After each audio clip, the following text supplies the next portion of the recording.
Now, how this 911 caller knew that or what they saw specifically is being run down right now and being investigated. But at this point, we know what's on a 911 call, obviously, that there were 4 males with masks on in an SUV, white colored, silver colored, and there was a gun. Okay, so and that was at the area of Crossman and Hennepin in the city of Buffalo. Officer Negron, by himself in his car, was in the vicinity and got to that scene pretty much immediately and saw a car that matched the description. And he pulled up behind the car. At that point, the car allegedly sped off, all right? And then pursuit happened. The pursuit happened going down Genesee Street. They got on Genesee Street from the Crossman Hennepin area, which is Genesee's right near there. They got on Genesee Street. They then turned on Pine Hill, went into Cheektowaga, and then went into the cemetery there. By this point, other BPD officers and vehicles had joined in the pursuit, as well as, I believe, perhaps Cheektowaga officers. I'm not sure at what point Cheektowaga officers arrived at the actual pursuit, but at some point they arrived on scene. But I know for sure that other BPD cars joined in on the chase. They got out of they drove through the cemetery and came out onto Harlem Road near the intersection of Harley and Corey. And as the SUV, which was a 2004 Hyundai Santa Fe, as that came out of the cemetery, it clipped a telephone pole. And it was driving at a high rate of speed, obviously, and erratically, allegedly, clipped this telephone pole, or pole, sorry, I should say telephone pole, a pole of some kind, clipped a pole, and then went a little ways and ended up stopping. And it just so happened that Officer Negron's vehicle was following behind the car, at least a car length or two behind the car, and the pole just was clipped, happened to fall as the car's coming at the same time, and went into the windshield and hit the officer. The SUV, like I said, stopped a little bit ahead of where the pole was clipped. The car was kept running, and there were 4 males that were in the car, and all 4 got out of the car and took off and ran. And because there were other officers that were in pursuit, they chased them all, and they caught them all on foot. And that is the facts of what happened. Of the 4 individuals that were in a car, 2 were adults, meaning that 2 were above the age of 18 and above, and 2 were minors under the law that were below the age of 18. One was 15 and one was 16. The 16-year-old was the one driving the car. And the 16-year-old was arrested. The other 3 passengers who fled the vehicle and were caught have not been arrested at this time. It is not a crime to flee and get out of a car and run. So that in and of itself is not a crime. The the investigation, though, was continuing on with regard to the information that we have about guns in the car. Again, the 911 caller stated that there was a gun in the car. We have information to believe, I can't tell you how, we have information to believe that there may have been more than one gun in the car. I can tell you that no guns were found in the car. No guns were found on any of the 4 individuals. We probably had legal authorization based upon these circumstances to immediately search the car right there at the scene, like right away. But we decided to play it safe and get a search warrant. So we just kept the car there, held it as a perimeter, and went and got a search warrant from a judge to search the car. The judge signed it, and then we went back and searched the car. And there were no guns found in the car, to be fair to the 4 occupants of the car. But however, we have information to believe that there may have been guns in the car, and so we are still investigating that matter. But at this time, the other 3 passengers have not been arrested on charges related to this right here. However, the 15-year-old was, the 15-year-old, I found something new out. The 15-year-old was arrested on a burglary unrelated matter last night. So the 15-year-old was, in the course, when we apprehended him, he was taken into custody. Again, I can't tell you how it came about, but he was arrested for a unrelated burglary that occurred a week or so ago. So that 15-year-old passenger has been arrested on a burglary second charge, again, an unrelated matter. Because he is 15 years old, I don't have any jurisdiction over that case at all. It automatically is going to go to family court. I don't believe that he's been arraigned yet on that charge. He has to be arraigned by a family court judge, but again, that's not in my jurisdiction at all. That'll be handled by family court, and the county attorney's office. Their lawyers handle all matters in family court. So that 15-year-old is not in my wheelhouse at all. As Kate said, though, the 16-year-old, though, was driving a car. He was arrested. He was arrested for assault upon a police officer, which is a Class C violent felony. Even though it was unintended, obviously, the law says that the consequences of your actions by speeding along and fleeing and clipping a pole and having a pole now fall upon an officer and significantly injuring an officer is a proper charge. Assault second degree, Class C violent felony. And so he's been arrested on that, along with the unlawful fleeing of a police officer in a motor vehicle, which is a Class D felony. That unlawful police officer in motor vehicles in the second degree, and again, that's a Class D felony.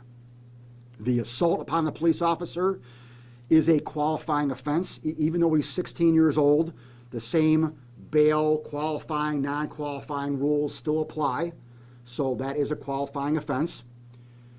That 16-year-old was arraigned last night. Because he's a minor, he has to be arraigned immediately. So he was arraigned last night by Buffalo City Court Judge Peter Savage.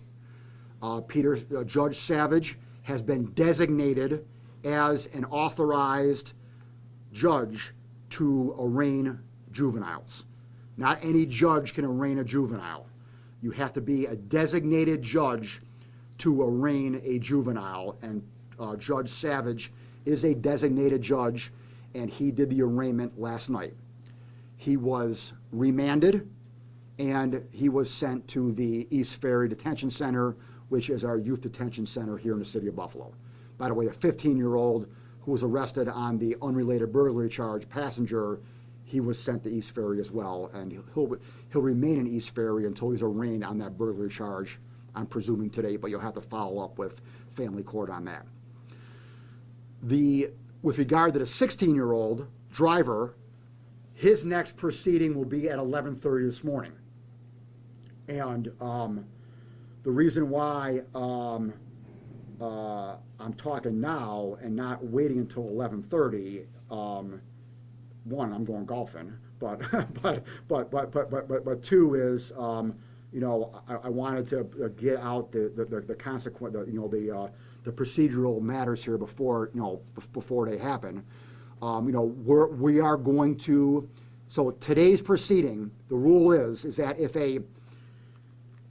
Judge Carter is the youth part judge here in Buffalo, Judge Carter, Family Court Judge Kevin Carter, he handles all the matters for anyone under 18 years old here in Buffalo. At nighttime, if Judge Carter does not do the arraignment and a designated judge does, the rule is that youth has to be brought back immediately the next morning in front of Judge Carter, which is why he's coming back so soon this morning in front of Judge Carter at 11:30. And the sole purpose of that proceeding this morning is to review the bail. That's all it's on, is to review the bail that Judge Savage set last night, which was no bail, remand. And so Judge Carter is going to review that this morning. Obviously, we are going to strongly ask for remand and continue to have this kid remain in custody.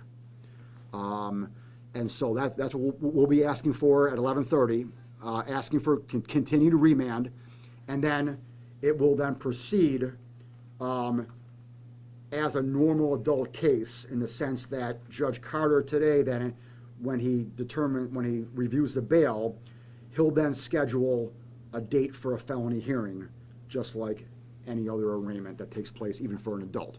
He'll schedule a felony hearing, 5-6 days late from now, and then it'll proceed accordingly. The only difference now between a 16-year-old and an 18-year-old is that we're now under the rules of the new raise the age law. And in order to keep this case with me in quote-unquote adult court, even though the kid's not an adult, I have to show that there's a significant injury that was involved here, all right? And that is one of the statutory elements that would keep it in my jurisdiction and in adult court. Obviously, we have a significant injury here. This officer is in critical but stable condition. He has a significant head and spine injury. And obviously, in my opinion, it qualifies as a significant injury. So we are going to argue to the judge that a significant injury has occurred here, and we want the 16-year-old kept in adult court. And Judge Carter will be the judge. It's even though I say adult court, it's in the youth part of adult court, and Judge Carter will be the judge, and he will be prosecuted as anyone else who's 18 and above, as long as we meet that significant injury threshold. And that's what I'm hoping occurs going forward. I think that's all the facts. Any questions? With this foot pursuit, how long was the foot pursuits, and are they searching the route for any place they may Yes. have possible? Yeah, they've been searching the cemetery. They've been searching the route. The foot pursuit occurred pretty quickly. They got him like right away. There were officers following. There were cars behind Officer Negron's vehicle in close proximity. So when numerous people saw it, obviously, and so they pulled their cars over right away. As soon as the kids got out, other officers got out too and chased them down. So I don't know if the 30 seconds or a minute, but it was like pretty soon. Any idea how Officer Negron's doing this morning? He's still in critical but stable condition. Did he regain consciousness at all? I don't know. You have to ask Jeff Ronald about that, I don't know. How much, so they Yeah. were obviously fleeing, Yes, but it doesn't appear there was obviously any intent to assault the officer. correct, it doesn't matter though. It doesn't matter yep. at all, so No. that has no bearing at all No, on the case correct, going forward. correct. Under that legal theory of that assault second charge, okay, there's a specific subcategory that if the consequences of your actions physically injure a police officer, assault second.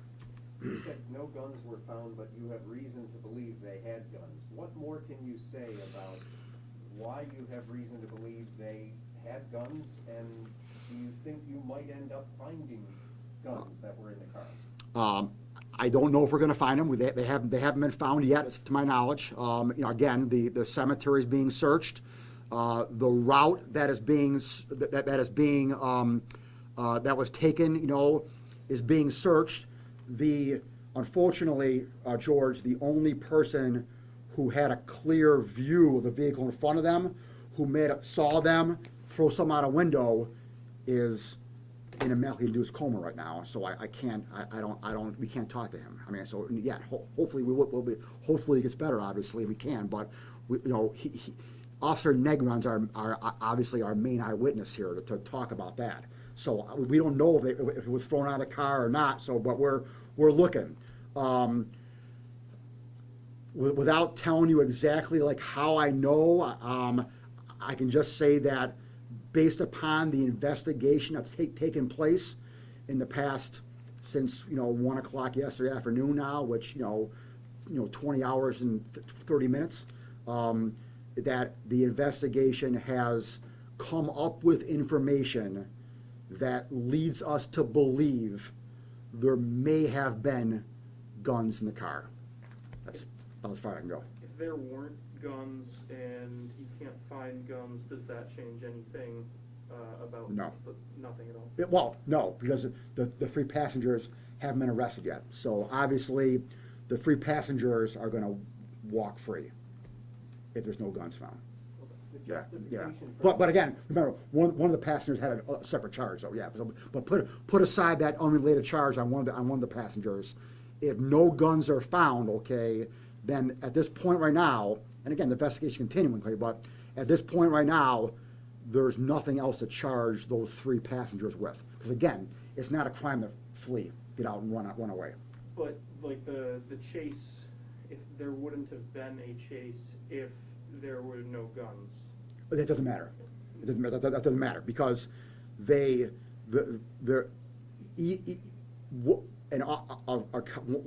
once a police officer pulls up behind you, all right, they fled, all right, upon sight of that police officer. That is an independent act of fleeing, all right. So the fact that there may not have been probable cause to get behind the car in the first place doesn't apply in this case here, because when you now flee under the case law, that's a separate independent act now that justifies now the assault here. So yeah, I don't need that. Can you explain how fleeing in a car is a crime, but then getting out and running out of the car is not the crime? Because the driver, because the three passengers, again, could have been saying, again, I'm not sure, they could have been saying, stop, it's a cop behind us, stop, you can't hold them accountable for what the driver does. But then if they get out and run, It's that's not- on their own accord. True, but it's not a crime. Yeah. So you think the police pursuit was justified, but from a Yes. from a departmental case? That's that's not my world. Yeah. They have their own rules about pursuit and all that kind of stuff. I'll stay in my lane. That's not in my lane. From a legal standpoint, the officer was 100% justified in following that car. So there's from my standpoint, John Flynn's standpoint, there is nothing wrong at all with the officer chasing that vehicle. Whatever their internal policies are, that's not my world. And we're talking about really young adults here. You got a 15-year-old and 16-year-old arrested. Yep. Are you seeing more young people involved in crimes like this? Absolutely. We are seeing since the raise the age came into effect back in 2019, all right, we are seeing, in my opinion, an uptick in the amount of young juvenile cases. And again, do I definitively know the reason for that?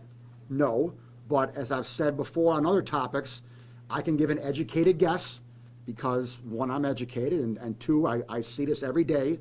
There are no consequences for juveniles under the current system.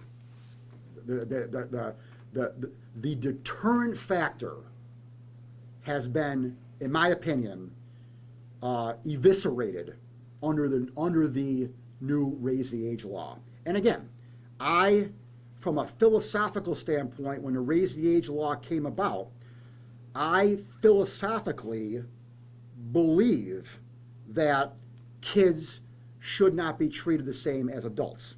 All right, from a philosophical standpoint, I recognize that.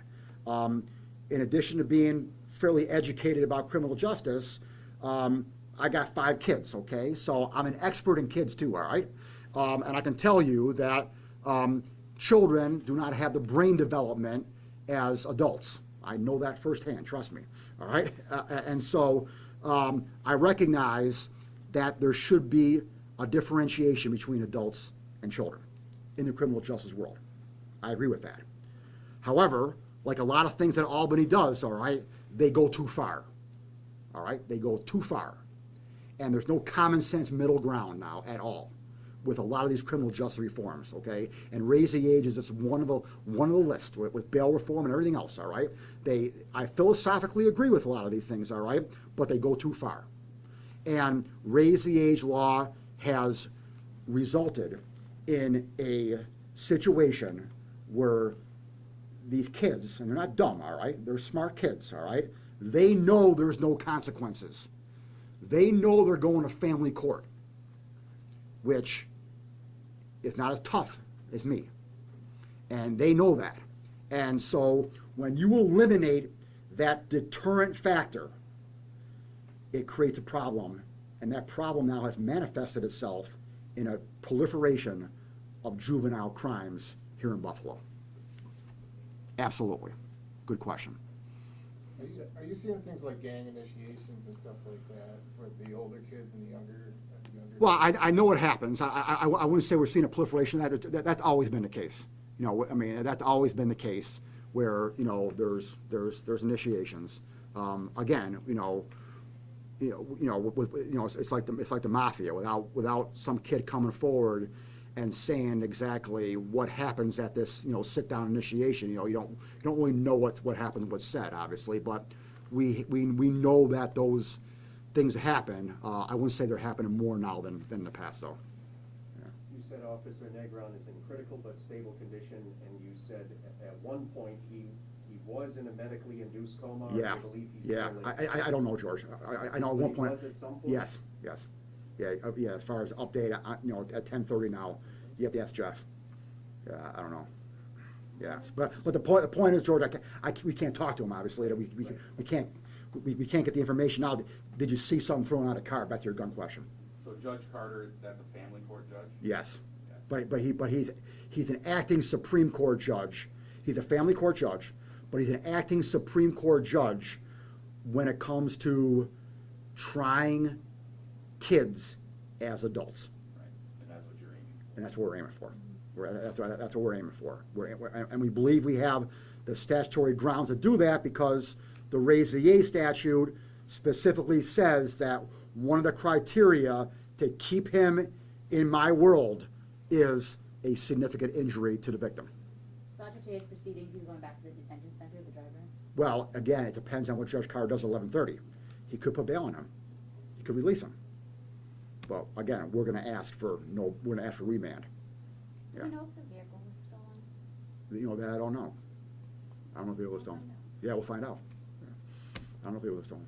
Did you find masks or anything else? Because you said there was masks and guns, but were there masks? You know what? I didn't ask that question. I don't know. I got a lot of notes here. I didn't write that down. Yeah, I don't know.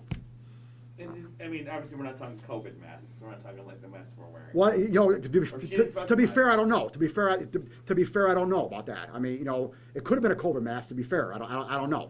I didn't hear 911 call. I'm just going on what I was told.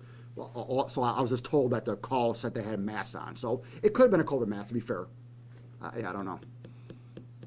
Okay. Anything else? Okay. All right. Here we go.